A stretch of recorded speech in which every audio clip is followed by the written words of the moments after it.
Estamos aqui na maravilhosa mansão dos Badotti, da Adriana e o Paulo Badotti, sempre hospitaleiros para estudar a palavra de Deus. Aqui nós vamos iniciar hoje, Adriana, Paulo, em Êxodo 14, versículo 12 e 13. Se você puder ler para nós, aí nós ficamos felizes. Aí. O que foi, lhe disse? O que foi, lhe disse? Dissemos no Egito. O que foi que lhe dissemos no Egito? Sim. Pedimos que nos deixasse em paz, trabalhando para escravos para os egípcios. Pois é melhor ser escravo dos egípcios do que morrer aqui no deserto. Sim. Porém Moisés respondeu: não tenham medo, fiquem firmes e vocês verão que o Senhor vai salvá-los hoje. Nunca mais vocês vão ver esses egípcios. Vocês não terão de fazer nada. O Senhor lutará por vocês. Então a boca fala daquilo que o coração está cheio. Do que está cheio o coração vai sair pela boca. Como é que você descobre que uma pessoa tem fé? A linguagem. Você descobre, você não sabe como a pessoa está pensando. Não sabe. Até que ela transforme esse pensamento em palavra. Quando ela fala, aí você sabe o que ela está pensando. Aqui eles estão diante do mar. Vem Faraó com seus cavaleiros, carruagens. E eles estão diante do mar, acuados ali. E lá vem aquele exército enorme de Faraó. E aí o povo diz isto. Eu não falei para vocês, Moisés? É melhor nós ficar lá no Egito, como escravo, do que nós morrer agora aqui. Peraí, qual a opção que eles tinham, Paulo? Ser escravos ou morrer? Não havia cogitação de Deus vai nos livrar? Deus prometeu que está conosco. Você viu? Eles tiraram essa opção, a fé. Eles disseram, ou a gente ficava escravo no Egito, ou a gente morre aqui. Optaram por duas situações ruins. Exato. A cogitação deles revelava o seu coração. O que eles estavam cogitando, Adriana, é Deus nos desamparou, vai dar errado, vamos reclamar, nós estamos perdidos. Eles optaram, como o Paulo falou, por duas coisas que não eram verdade. O que Deus havia dito, que eles iriam entrar na terra prometida. Mas eles ignoraram. Vamos descartar isso aqui. E vamos cogitar. Deus nos deixou, vai dar errado. Deus nos abandonou. Agora veja, todos eles estavam unânimes, Paulo, nesse pensamento. Se fizesse uma pesquisa ali com a apostila, quantos de vocês concordam com essa frase? Todo mundo levantaria a mão. Menos Moisés. Aqui nós temos o que? Uma minoria esmagadora. Enquanto todo mundo estava duvidando, só Moisés estava crendo. Em todas as épocas, são poucos os que creem. São poucos aqueles que... E porque mesmo assim Jesus abriu o mar para eles? Mesmo, né, diante de uma incredulidade. Vemos a promessa, a fidelidade, Deus vê lá na frente, e a fé de Moisés. Deus, através da fé de Moisés, livrou todo o povo. Agora veja, Moisés, ele teve uma linguagem. Ele disse, calem-se, Deus vai nos livrar agora. E esses egípcios que estão vendo, nunca mais vocês vão ver. Eles falaram isso, Adriana e Paulo, ele falou isso antes de ver qualquer evidência. Ele só falou isso baseado no que Deus falou. Deus falou que ia livrá-lo. Ali não havia nenhuma evidência. O que havia era o mar na frente deles. Uma coisa que nunca aconteceu na terra até aquele tempo, ter aberto o mar. E Faraó vindo. Agora, você está vendo o contrário, está sentindo o contrário, tocando o contrário, e você ainda confessa, não, mas Deus falou que está comigo, mas Deus falou que vai me dar livramento, mas Deus falou que vai me dar vitória. Você está vendo a linguagem determinante? Quem crê, ele repete a palavra. O que Deus falou com ele, não o que ele está vendo. O que ele está vendo mostra que Deus desamparou ele, que não está com ele. Isso é fé, ó. Crer no coração, nós estudamos semana retrasada. Romanos 10, 9 e 10. Crer no coração e dizer com a boca. Você está vendo que aqui Moisés expressou sua fé. Agora veja, por favor, em Números 14. Acontece, Paulo, uns dias depois disso aí. A gente tem a tendência de esquecer o que Deus faz. É Números 14, versículo 8, versículo 7. Vamos ver aqui.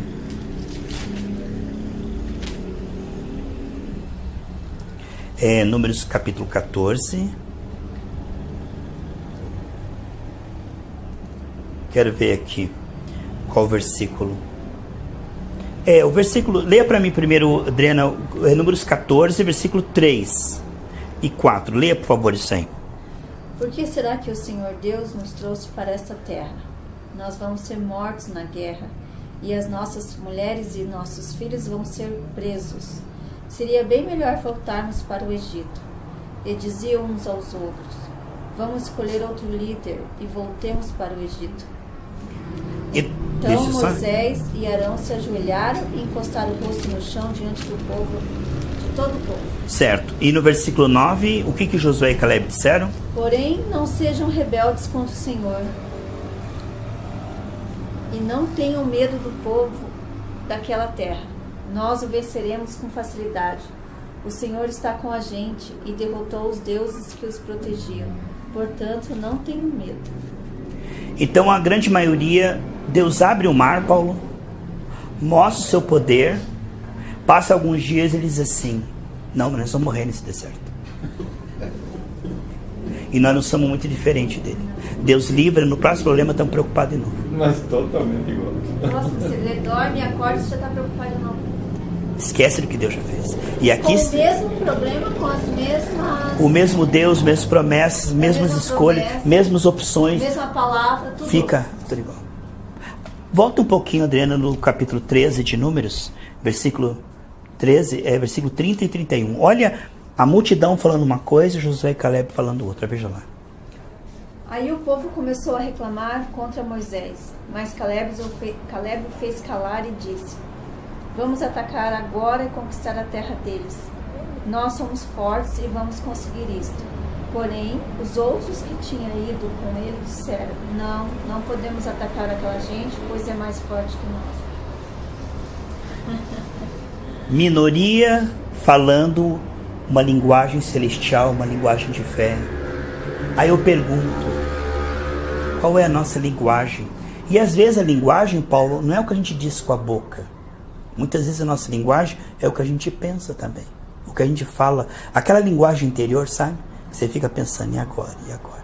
E agora, José? E agora, José? O que eu faço agora? Isso é uma linguagem. Veja que a grande maioria não tinha fé. Isso aparecia na linguagem deles. A linguagem deles mostrava que eles não acreditavam. Veja, por favor, 1 Samuel 17. 1 Samuel 17, Adriana.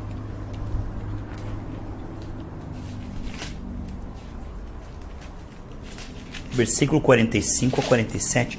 1 Samuel 17, 45 a 47. Veio um gigante para afrontar Israel. Saul se escondeu de medo e falou: esse gigante apareceu porque Deus não está conosco. Esse gigante apareceu é porque Deus não está ouvindo nossas orações. Nós estamos desamparados, agora nós vamos morrer, porque agora vai dar tudo errado, porque Deus se esqueceu de nós. E todo mundo se escondia, o exército inteiro de Israel se escondia. Um homem só, Davi, só um, no meio do mundo inteiro. Ó, toda uma nação com medo, um homem. Aqui era Moisés, aqui é Davi. Então nós temos que entender... Que fim deu Moisés nesse meio? Você sabe que Moisés, ele perseverou na fé até o fim, mas ele vacilou um momento lá, que ele ficou nervoso com esse povo teimoso, Paulo. Chegou um dia que o povo começou a murmurar que queria água, não sei o que lá. Aí Deus falou: vai lá e fale com a rocha que eu vou dar água para esse povo. Moisés chegou e falou assim: porventura eu e Arão vamos dar água para vocês, rebeldes, e bateu na rocha assim com ira. Aí Deus falou assim: por que você fez isso, Moisés? Você não vai entrar na terra prometida. Ele não entrou por causa disso? Porque você revelou um Deus irado, você não passou a minha glória. Você falhou. Aí ele falou, você levou Moisés num monte bem alto e falou assim: olha lá. Aí Moisés olhou a terra prometida. Tá vendo? Moisés tinha 120 anos, nenhuma doença, saúde perfeita, enxergando perfeito, saúde perfeita. Deus falou assim: põe a mão sobre Josué, agora Josué vai continuar a tua missão e eu vou levar você para o céu. E ele sem doença, ele fala assim: ficar velho tem que ter doença, como é que Deus vai levar se não ficar doente? Moisés, Deus deu sopro, Paulo. Pegou o sopro dele, levou. levou ele. Com saúde perfeita. Aí, como Moisés representa a lei e Josué representa Jesus, que é a graça, então Josué dali por diante lutou as batalhas e fez o povo entrar. O que vemos que Moisés não entrou na terra prometida, mas depois ele entrou. Sabe como, Paulo? Uma vez Jesus estava no monte da transfiguração e ele começou a orar e a roupa dele ficou branca, ele começou a brilhar, transfigurou-se como se fosse um anjo. E ele estava perto da morte. E apareceu ali do lado dele Elias e Moisés. Então ali Moisés entrou na terra prometida. Elias e Moisés conversaram com Jesus, confortaram ele que ele ia passar pela cruz tal. Então você pode ver como Deus é misericordioso. Mas então vemos que Moisés tem uma linguagem de fé. É uma raridade, hein? Agora aqui nós estamos vendo quem tem essa palavra de fé. Veja aí.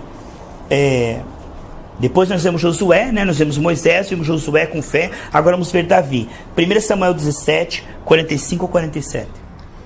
Davi respondeu: você vem contra mim com espada, lança e dardo, mas eu vou contra você em nome do Senhor Todo-Poderoso, o Deus do exército israelita que você desafiou. Hoje mesmo o Senhor Deus entregará você nas minhas mãos, e eu o vencerei e cortarei a sua cabeça. E darei os corpos dos soldados filisteus para as aves e os animais comerem. Então o mundo inteiro saberá que o povo de Israel tem um Deus. E todos aqui verão que ele não precisa de espada ou de lanças para salvar o seu povo. Ele é vitorioso na batalha e entregará todos vocês nas nossas mãos. Então Deus encontra um amigo no meio de uma geração inteira, anda com essa pessoa. Ou Davi, ou eu, ou você, ou Paulo. Deus encontra um amigo, abre o coração dele. E essa pessoa, contra toda a evidência, Paulo. Ele, um menininho pequeno, o outro era um gigante de guerra, formado. Só a espada, a lança dele assim, era 4,5 kg, só a lança. 4,5 kg. A armadura dele pesava quase 50 quilos, a armadura dele. Era o senhor do Era o cara. Então, e nós vemos que eles têm uma coisa em comum, Paulo. Você pode ver em Moisés, nós vemos ali em Josué e aqui neles. Eles falam algo que é contrário ao que eles estão vendo. Eles estão vendo a coisa totalmente contrária, totalmente perdida, totalmente detonada. Parece que Deus desamparou, parece que não tem saída. E eles falam: Deus está conosco, nós vamos vencer, Deus vai me dar vitória. E esta fé que Deus opera o livramento. Deus leva você a crer, Ele é o autor e consumador da fé. Ele gera em você a fé, depois Ele gera em você uma palavra. Que você vai falar, Paulo, o contrário do que você está vendo, sentindo, ouvindo. Davi falou: hoje mesmo o Senhor entregará você na minha mão. Ele falou isso como? Pela fé. Ele já estava vendo: olha, hoje mesmo o Senhor entregará você na minha mão. Eu vou cortar a tua cabeça. Essa é a fé que crê no coração e fala com a sua boca. Romanos 10, 9 e 10. Agora veja, por favor, 1 Reis 18.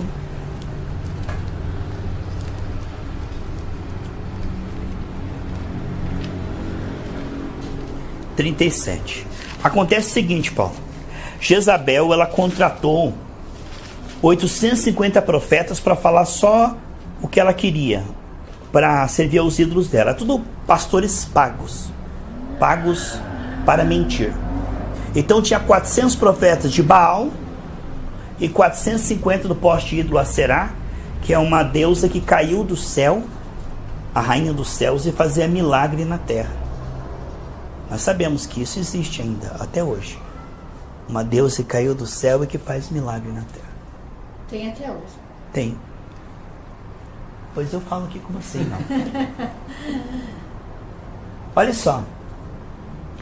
E quando a nação tinha se corrompido, Jezabel era dona de um partido único, que ela corrompeu toda a politicagem da nação inteira. Ela corrompeu toda a nação, escapou um só. Todos diziam: Baal é Deus, Jezabel é profetisa, ela é mulher de Deus. Chegou Elias e falou assim: Deus é o Senhor que criou os céus e a terra. Eu vou provar para vocês. Estava lá 850 pastores. Agora você imagine 850 pastores. Imagine quantos membros que não tinham ali. Nossa, milhares, milhares, tá vendo? Milhares. E agora imagine você único ali. Levantar e falar o contrário. E falou assim: Se Deus é Deus, se o meu Deus é Deus, o Deus da Bíblia é Deus, eu vou orar, Ele vai mandar fogo do céu aqui agora. Agora, se o Deus de vocês é Deus, vocês têm o maior número, então faça o sacrifício aí. Clame a Baal, clame a Será e ela vai mandar fogo para vocês. Se ela mandar fogo, então o Deus de vocês é o verdadeiro. Se o meu mandar fogo, então vocês vão ver que o meu é verdadeiro. E eles se cortavam, gritavam e dançavam. Mas será que o Deus de vocês está dormindo? Foi passear? O que está acontecendo com o Deus de vocês? Ele não está ouvindo vocês? O Deus de vocês não faz nada? Estão clamando, gritando, se cortando e ele não faz nada. E eles clamaram de manhã até meio-dia, até 3 horas da tarde. E ele ia só assistindo. Eu falo, agora chega. Agora veja o que é. É isso aqui que a Adriana leu. Ó Deus, se o Senhor é Deus, mostra que o Senhor é Deus. Agora, manda fogo do céu. E veio fogo sobre o altar que ele tinha feito e reparado. Diz que ele colocou até água nesse... Colocou água, porque era a coisa mais preciosa. Depois de 3 anos e meio sem chover, Paulo, a água valia mais que o ouro. Então qual foi a oferta? A oferta mais preciosa para honrar a Deus. Colocaram água, cheiro de água, e o fogo veio. Agora veja a fé. Ele molhou, como se fizesse uma fogueira. Ele mergulhou o sacrifício na água. E você sabe, se você vai jogar fogo, a água atrapalha. Sim. Ele fez o contrário, ele mostrou o poder de Deus. Agora veja, se Deus não responde, ele irá ver esse espetinho. Porque 850 profetas, agora a gente mata você. Com certeza. Ou é ou não é, Paulo. Ou Deus está comigo ou não está. Ou é agora ou é nunca. Isso é fé. Veja uma coisa que aconteceu. Jonas desobedeceu a Deus, Adriano. Veja se você acha aí o livro de Jonas. Jonas desobedeceu a Deus. Deus mandou ele para Nínive e ele foi para Tarsis. E aí, por desobediência, ele foi jogado no mar, porque o barco começou a afundar. E os outros falaram assim, o que está acontecendo? Acho que tem alguém desobediente entre nós aqui. O Jonas falou, ele estava dormindo lá embaixo, escondido. Aí chegaram e falou, clama o teu Deus, nós estamos clamando o nosso Deus, não acontece nada, o barco está afundando. Ele falou, a culpa é minha, foi eu que estou desobedecendo a Deus. Me joga no mar que vai parar a tempestade. Jogaram ele no mar, um peixe engoliu ele. E ele ficou 3 dias e 3 noites, simbolizando como o Senhor Jesus ficou 3 dias e 3 noites. Fica tranquilo. Aí ele, dentro do peixe, Adriano, com algas na cabeça, aquele suco gástrico, que estava verde, que não parecia um marciano. Imagina o cheiro. Ele estava ali. 3 dias e 3 noites dentro do peixe. Olha quanto tempo ele resistiu, quanto tempo ele teimou. Veja como Deus ele vai afunilando, ao funil de Deus. A pessoa vai teimando e vai estreitando, Adriano. Vai teimando com Deus, a coisa vai ficando mais feia. Vai teimando com... Aí chegou no momento que ele estava numa situação caótica. Com algas na cabeça, com suco gástrico, dentro do... Você acha que você passou os em Zacarias? Jonas, eu acho que fica por aqui. Depois de Daniel vem Joel, Amós, Miqueias, Sofonias, quero ver aqui. Oséias, Joel, Amós, Obadias, Jonas. Um pouco antes de Miqueias, tá? Jonas. Aí acontece o seguinte, Adriano. Ele fica 3 dias e 3 noites ali dentro do peixe. Mas a fé, ela tem uma linguagem. E ela não é fé até que tem uma linguagem. Você pode até crer no coração. Mas se não tiver uma linguagem, não é fé. E aí veja o que ele diz em Jonas, capítulo 2. Então eu tenho que falar, eu tenho que profetizar. Não adianta profetizar se você não crê. Não adianta crer se você não profetizar. Não adianta profetizar se você não crê. Então você tem que fazer os dois.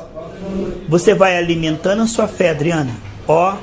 Vai ouvindo a palavra. Nós estudamos aqui semana passada que a fé vem pelo ouvir a palavra de Deus, Romanos 10:17. Você vai alimentando a fé, Adriana. A fé vai entesourando, vai enchendo teu coração de boas palavras aqui, vai enchendo. Na hora da luta você tem que falar. Se você não falar, Deus não te livra. Mas falar o quê? A circunstância, o problema que você não consegue, ou falar a palavra? Veja o que Jonas falou naquela situação caótica. O que ele falou? Jonas 2, 9 e 10. Mas eu cantarei louvores e te oferecerei sacrifícios, e cumprirei o que prometi. A salvação vem de Deus, o Senhor. Então o Senhor deu ordem ao peixe e ele vomitou Jonas na praia. Ele disse, do Senhor vem a salvação. E o Senhor falou, ele falou de salvação, então eu vou salvá-lo. Ele profetizou salvação quando havia morte iminente. Não havia saída. Imagine, Paulo, você está 3 dias e 3 noites no ventre de um peixe, com suco gástrico, você está verde, parecendo um marciano, corroído, com algas na cabeça, aquele escuro, 3 dias e 3 noites. Aí você pega e fala assim, do Senhor vem a salvação. Como é que se espera que uma pessoa fale isso? Ele diz, do Senhor vem a salvação. E aí o que aconteceu, Adriana? Aí o Senhor o tirou do peixe, depois desta palavra. Como é importante a palavra na hora da aflição, Paulo. A pessoa, quando ela está atribulada, as palavras dela não prestam. Quando ela está chateada, magoada, emburrada, quando ela está ansiosa, ela fala palavras e aí que vem mais demônio ainda. A Bíblia diz que quando nós falamos as palavras certas, Deus envia anjos. O anjo falou, Daniel, por causa das tuas palavras eu vim. Mas quando a pessoa, casa que tem muita murmuração, tem muita coisa, vem demônios, aí fica pesado, salopro, pesadelo, mal-estar. As palavras chamam, elas atraem. Então, quando você está passando uma pressão desta, e mesmo assim você diz a palavra de Deus, a palavra de Deus ela é luz nas trevas. Ó, aqui está trevas, você está com luz, o mal sai e Deus se manifesta. Deus habita no meio dos louvores. Para nós orarmos, vamos concluir com João 11. Isso é um exemplo para nós. Ó, veja só. Quantas vezes, Paulo, a gente tem uma fé boa, mas a gente não tem palavras correspondentes. A gente não tem uma linguagem da fé. Então, a fé sem obras ela é morta. A fé sem a palavra da fé, a palavra que decide, a palavra que determina é a palavra da fé. Ó, enquanto você não tem uma palavra da fé, Deus não liga no céu. Você liga na terra, Deus liga no céu. O Pai Nosso diz assim, seja feita a tua vontade na terra como no céu. Muitas vezes a fé nossa está correta, mas as palavras, a linguagem, nós não falamos. Veja o que Jesus diz em João 11, para nós poder orar aqui junto, tá? João 11, 42 até... o 42 e 43 por enquanto, tá? Por favor. João 11, 42 e 43. Eu sei que sempre me ouves, mas eu estou dizendo isso por causa de toda essa gente que está aqui, para que eles creiam que tu me enviaste. Depois de dizer isso, gritou, Lázaro, venha para fora. E o morto saiu, e os seus pés e as suas mãos estavam enfaixados com tira de pano, e o seu rosto estava empoeirado, estava enrolado com um pano. Então Jesus disse, desenrole as faixas e deixe que ele vá. Sim. Então ele diz assim, Pai, obrigado porque o Senhor me ouviu. Mas lá estava lá dentro. Obrigado, Senhor Deus. Ó, o povo está aqui, ó. Obrigado por ter me escutado, viu? Coisa tremenda. Ele diz no 41, Adriana, eu te agradeço, Pai, porque o Senhor sempre me escuta. Eu te agradeço, o Senhor sempre escuta a minha oração. Aí ele chega no 42 e diz assim, o Senhor sempre me ouve mesmo. Por isso agora eu vou dizer, Lázaro, sai para fora. O Senhor sempre me ouve. Obrigado por me ouvir, Pai. Obrigado por me ouvir. Agora assim, Jesus, como é que ele te ouviu se ele está lá dentro ainda? O Lázaro está lá aí. Obrigado, Senhor, o Senhor já me ouviu. A fé tem tanta certeza que ela diz, obrigado, o Senhor já me ouviu. Obrigado. Ele está agradecendo que Deus ouviu ele, mas Lázaro estava lá dentro ainda. Nem tinha. Nem tinha. E a palavra de Deus ainda diz que hoje faríamos coisas maiores. Né? E por que não é feito? Falta de fé. Se tiver... Não, foi feito, se você ler o livro de Atos, você vai ver. Isso é feito sim. Se nós tivermos uma fé alimentada adequadamente e uma linguagem da fé, Deus vai fazer a mesma coisa. Jesus nem tinha passado pela cruz ainda. Ele estava na terra. E ele escreve em João 16, 33. Olha, não tenho medo porque eu já venci o mundo. Ele nem tinha passado pela cruz. E ele diz em João 16, 33. Não tenho medo, eu já venci o mundo. E ele iria passar ainda pela cruz. Ele iria morrer e depois estar no terceiro dia. Mas ele já estava falando, eu já venci. Então a fé é uma coisa tão linda e tão louca para o mundo, sabe? Para o mundo essa loucura, é fanatismo. Você tá o diagnóstico ali que você está doente, O médico diz que está doente. Você está sentindo no seu corpo que está doente? Aí você abre lá em Isaías 53 que diz assim: você está curado. Isaías 53, 4, 5. Você está curado. Aí você fala: Senhor, obrigado, eu estou curado. Me guia, Pai. O Senhor quer operar através do médico? O Senhor quer que eu tome medicamento? Ou o Senhor quer que eu receba uma unção, uma oração de um pastor? Eu sei que eu estou curado. Como é que isso vai se manifestar? Me guia, Pai, me ajude. Porque curado eu já estou.